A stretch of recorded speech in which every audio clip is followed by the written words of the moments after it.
పెన్నా నది మందే, ఎంత తవ్వుకుంటే అన్ని డబ్బులు మనకు. ఎదురొచ్చేవాడు ఎవడ్రా? ఇది మంత్రి ఇలాకా.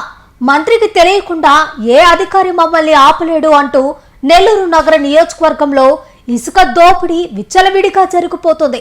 మంత్రి అనుచరులు ఓ ప్రత్యేకమైన అక్రమ ఇసుకకు తెరలేపారు.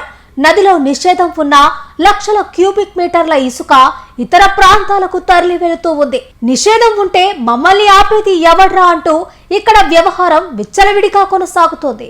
రాష్ట్ర పురపాలక శాఖ మంత్రి పొంగూరు నారాయణ ప్రాతినిధ్యం వహిస్తున్న నెల్లూరు నగరంలో ఇసుక అక్రమార్కుల జూలు విప్పారు. అనుమతి ఉన్న ఇసుక రీచ్ ఓవైపు ఉంటే మరొక వైపు అక్రమార్కులు పెన్నా నది ఫ్లైఓవర్ బ్రిడ్జి సమీపంలోనే వందల సంఖ్యలో ట్రాక్టర్లతో ఇసుకను తరలిస్తున్నారు. నెల్లూరు నగరానికి కూతవేటు దూరంలో ఈ ఇసుక అక్రమాలు జరిగిపోతున్నాయి. అధికారులంతా ఇటువైపే వెళ్తుంటారు. అక్రమంగా తరలించే ట్రాక్టర్లంతా నగరంలోకి ప్రవేశిస్తుంటాయి. రెవెన్యూ, పోలీస్, మైనింగ్, ఇరిగేషన్ అధికారులకు ఉచిత ఇసుకతో ఎందుకు లేదు అన్న విషయం తెలుసు. ఉచిత ఇసుక పెన్నా నదిలో ప్రస్తుతం జూన్ 1 నుంచి అక్టోబర్ 15వ తేదీ వరకు రుతుపవనాల ప్రభావంతో ఇసుక తరలింపుకు నిషేధం విధించబడింది.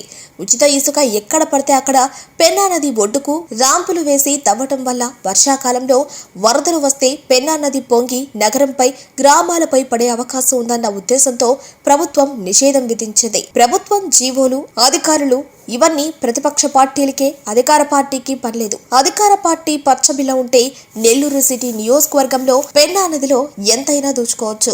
నెల్లూరు సిటీ నియోజకవర్గంలో ఎవరు దీన్ని పట్టించుకోవడం లేదు. ఇంత దోపిడీ ఇక్కడ జరుగుతున్నా, ప్రభుత్వ ఖజానాకి భారీ గండి పడుతున్నా, పర్యావరణానికి ప్రమాదం పొంచి ఉన్నా ఎందుకిలా జరుగుతోందన్న విషయం టీడీపీ నేతలకు అర్థం కాని పరిస్థితి ఏర్పడింది. పెన్నా నదిలో అక్రమ ఇసుక తరలింపు విషయం మంత్రి పొంగూరు నారాయణకు తెలుసా అనే ప్రశ్న టీడీపీ కార్యకర్తల్లోనే వస్తోంది. మంత్రి ఇలాకాలో నిషేధ సమయంలో అక్రమంగా ఇసుక తరలి వెళ్తోంది. అధికార పార్టీ నేతలు అధికారుల ముందే దోచుకెళ్తుంటే అధికారులు గాంధారి పాత్ర పోషిస్తున్నారా అన్న విషయం అర్థం కావటం లేదు. ఈ ఇసుక తరలింపు వల్ల పెన్నా నదిపై ఏర్పాటు చేసిన వంతెనకు పెను ప్రమాదం ఏర్పడే అవకాశం ఉంది. ఈ విషయంపై రాష్ట్ర మంత్రి పొంగూరు నారాయణ స్పందించాల్సిన అవసరం ఉంది.